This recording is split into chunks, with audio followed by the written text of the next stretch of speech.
Friends, मेरे रसोई घर में आपका स्वागत है। आज हम बनाएंगे चटनी में जो कोथिमीर की चटनी आती है उसमें ये कमल काकड़ी और ये आलू, हमारे सिंधी में इसको भी बोलते हैं। जिसके लिए मैंने ये 2 भी लेके 250 भी लेके और बॉईल कर लिया है। 1 सीटी लगा के मैंने बॉईल कर दिया है और एक आलू काट कर रखा है। और चटनी के लिए हम लेंगे बसर, धनिया, मिर्ची और लहसुन और आदू का टुकड़ा, जिसको हम बारीक पीस लेंगे। और ये मैंने 4 छोटे छोटे टमाटर लिए हैं जिसकी मैं प्यूरी बना लूँगी।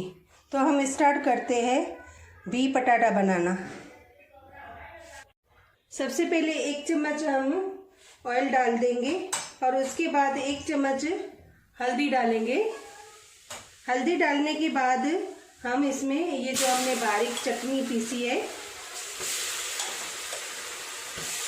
आप दरदरी भी कर सकते हो, बारीक भी कर सकते हो, ये चटनी डालेंगे हम। और उसके बाद हम ये हमारे जो टमाटर की प्योरी है वो डालेंगे। जो हमने ये टमाटर की प्योरी पीस ली है मिक्सर जार में, वो डालेंगे। और उसके बाद हम इसमें लाल मिर्ची डालेंगे और धनिया डालेंगे।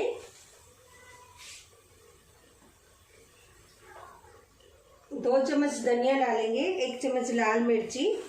और उसके बाद हम ये हमारी थोड़ी चटनी भून के और इसमें हम ये जो हमारी कमल काकड़ी है और आलू उसको डाल देंगे और थोड़ी देर भूनेंगे। भूनने के बाद हम इसमें नमक टेस्ट के अनुसार डाल के और रसोई का पानी डाल देंगे।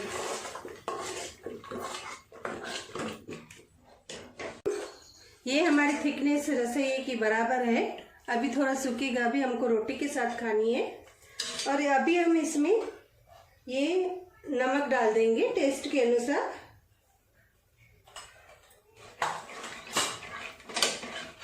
इसको हम तीन विसिल लगाएंगे, ढक्कन बंद करके हम 3 विसिल लगाएंगे। ये मैंने सर्व कर लिए ये कमल काकड़ी, जिसको कमल काकड़ी बोलते हैं, हमारे सिंधी में भी बोलते हैं। तो आप भी ऐसे घर पे बनाइए।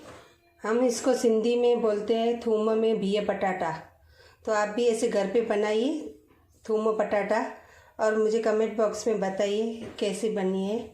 बहुत अच्छी बनती है, चावल के साथ बहुत अच्छी लगती है।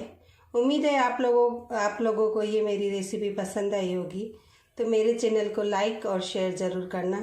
Thank you.